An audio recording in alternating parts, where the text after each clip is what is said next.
अगर आप राजनीति में थोड़ी सी भी दिलचस्पी रखते हैं तो आपने देखा होगा कि अभी हाल ही में कैसे महाराष्ट्र में शिवसेना, एनसीपी और कांग्रेस की गठबंधन की सरकार गिर गई और 30 जून को शिवसेना के बागी विधायकों ने बीजेपी के साथ मिलकर सरकार बना ली और जिसमें शिवसेना के ही एकनाथ शिंदे सीएम बने।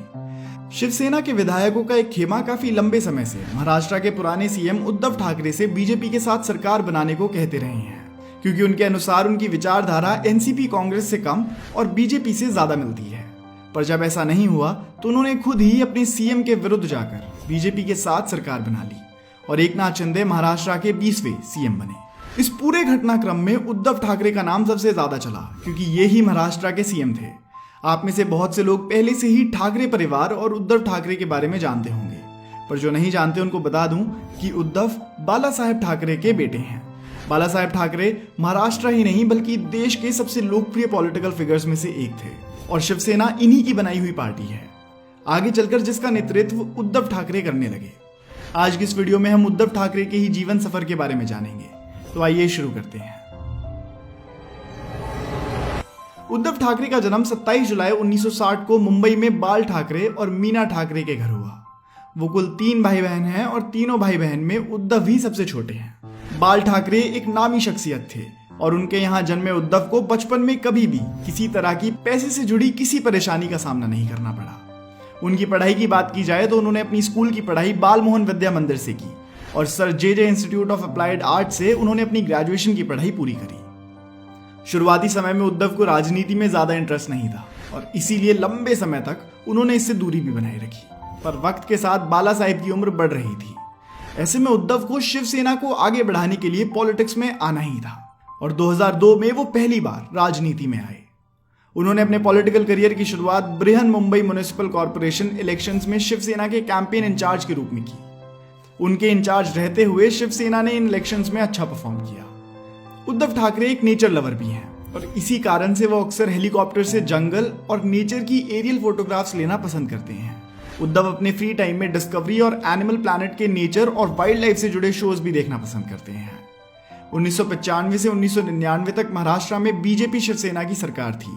तब उद्धव ने फॉरेस्ट गार्ड्स को सपोर्ट करने के लिए एक स्कीम भी लॉन्च करी थी। उद्धव नेचर और कल्चर से जुड़ी 2 किताबें भी लिख चुके हैं जिनके नाम है महाराष्ट्र देश और पहावा पित्तल। 2003 में उद्धव ठाकरे को शिवसेना का वर्किंग प्रेसिडेंट बनाया गया और यहां से उन्होंने आगे चलते हुए लगातार महाराष्ट्र की राजनीति में अहम भूमिका निभानी शुरू करी। 2006 में ही बाल ठाकरे के करीबी और उद्धव के कजन राज ठाकरे कुछ मतभेदों के चलते शिवसेना छोड़ गए और उन्होंने महाराष्ट्र नवनिर्माण सेना नाम से खुद की पार्टी शुरू करी। इसके पीछे की वजह पार्टी में उद्धव को तवज्जो देना बताया गया। इसी साल 2006 में उन्होंने शिवसेना के मुख्य न्यूज़पेपर सामना में बतौर चीफ एडिटर भी काम शुरू किया। ये एक मराठी भाषा का न्यूज़पेपर है जिसे शिवसेना ही पब्लिश करती है। अगले कुछ सालों में उद्धव राजनीति के मैदान में धीरे धीरे कदम बढ़ाते जा रहे थे और लोगों में अच्छी पहुंच भी बनाने लगे थे। 2012 में जब बाल ठाकरे का निधन हुआ तो ये शिवसेना के लिए सबसे बड़ी क्षति थी, क्योंकि बाला साहेब के नाम पर ही ये शिवसेना पार्टी चलती थी। ऐसे में पार्टी ने बहुत सोच विचार के साथ उनका उत्तराधिकारी उद्धव ठाकरे को चुना। 2013 में उद्धव शिवसेना के प्रेसिडेंट बनाए गए और यहां से उन्होंने राजनीति में और भी ज्यादा सक्रिय होना शुरू कर दिया। 2014 में इनके पार्टी प्रेसिडेंट रहते हुए ही शिवसेना ने एनडीए के साथ गठबंधन किया और महाराष्ट्र में सरकार बनाई। अगले 5 साल में महाराष्ट्र में जब दोबारा चुनाव हुए तो उद्धव और एनडीए गठबंधन में मतभेद हो गया, जिसके बाद उन्होंने एनडीए से गठबंधन खत्म करने का निर्णय लिया। 2019 से पहले तक ठाकरे परिवार महाराष्ट्र की राजनीति में किंग मेकर की भूमिका निभाता रहा है, पर इनके परिवार का कोई भी सदस्य कभी भी खुद किसी पोस्ट पर नहीं रहा।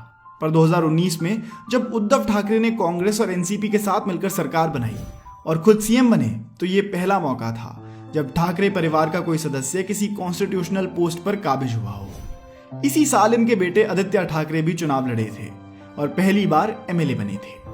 2019 में सीएम बनने के बाद वो अगले 3 साल तक महाराष्ट्र के सीएम रहे और जब 2022 में शिवसेना के विधायकों ने गठबंधन का विरोध शुरू किया तो 29 जून 2022 को उन्होंने सीएम पद से इस्तीफा दे दिया। उनके इस्तीफा देने के बाद शिवसेना के बागी विधायकों ने बीजेपी के साथ मिलकर सरकार बनाने का दावा पेश किया और महाराष्ट्र में नई सरकार बनाई, जिसमें सीएम शिवसेना के एकनाथ शिंदे बने। हालांकि अभी ये मामला पूरी तरह से शांत नहीं हुआ है, क्योंकि इन्होंने सुप्रीम कोर्ट में बागी विधायकों को सस्पेंड करने की मांग की है अगर ऐसा हुआ तो बीजेपी शिवसेना की सरकार भी नहीं चल सकेगी। तो दोस्तों ये तो थी उद्धव ठाकरे की पॉलिटिकल लाइफ। वहीं अगर अब इनकी पर्सनल लाइफ की बात की जाए तो इनकी शादी रश्मि ठाकरे से 1989 में हुई और इनके 2 बेटे भी हैं जिनके नाम हैं आदित्य और तेजस ठाकरे। आदित्य जहां पॉलिटिक्स में एक्टिव हैं, वहीं तेजस वाइल्ड लाइफ रिसर्चर और इंडियन कंजर्वेशनलिस्ट हैं। तो दोस्तों यही थी कहानी शिवसेना के प्रेसिडेंट उद्धव ठाकरे की। अगर आपको ये वीडियो पसंद आई हो तो आप इस वीडियो को लाइक करके हमारा मनोबल बढ़ा सकते हैं। धन्यवाद।